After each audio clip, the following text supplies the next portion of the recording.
우리는 인간관계를 맺으며 수많은 사람들을 만납니다. 처음엔 다 괜찮아 보입니다.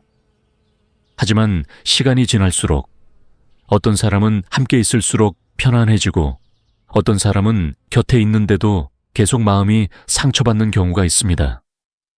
그럴 때 우리는 종종 고민에 빠집니다. 이 사람은 왜 항상 나를 힘들게 할까? 내가 조금만 더 이해해주면 달라지지 않을까?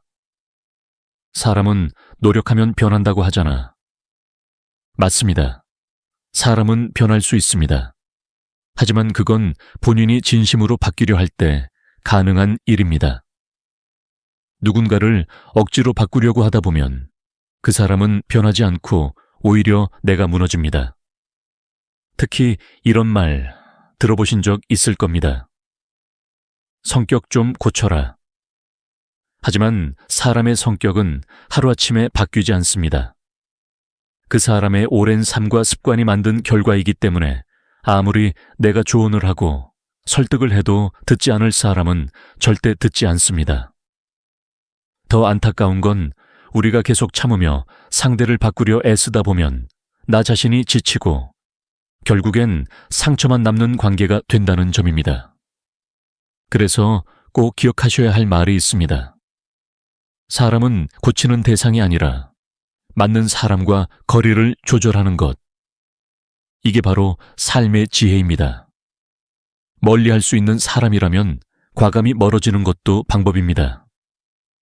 피곤하게 만드는 사람, 늘 비난하고 부정적인 에너지를 주는 사람, 그 사람과의 관계가 나를 갉아먹는다면 더 이상 억지로 관계를 유지할 필요는 없습니다.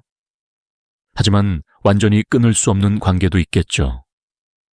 가족이거나 직장 동료이거나 자주 부딪히는 사이일 수도 있습니다. 그럴 땐 완전한 단절이 아니라 거리두기가 필요합니다.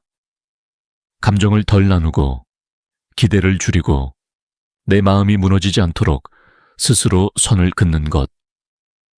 그 거리 조절이 잘 되면 오히려 관계가 더 나아지는 경우도 있습니다.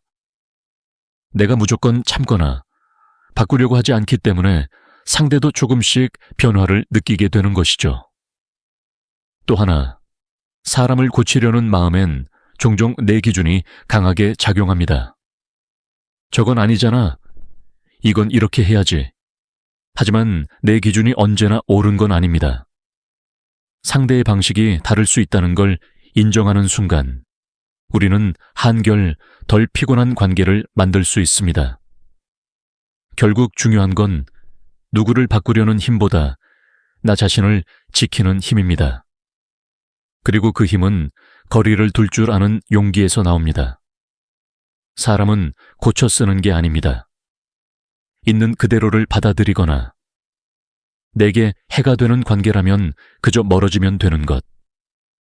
그게 나를 보호하는 성숙한 방식입니다.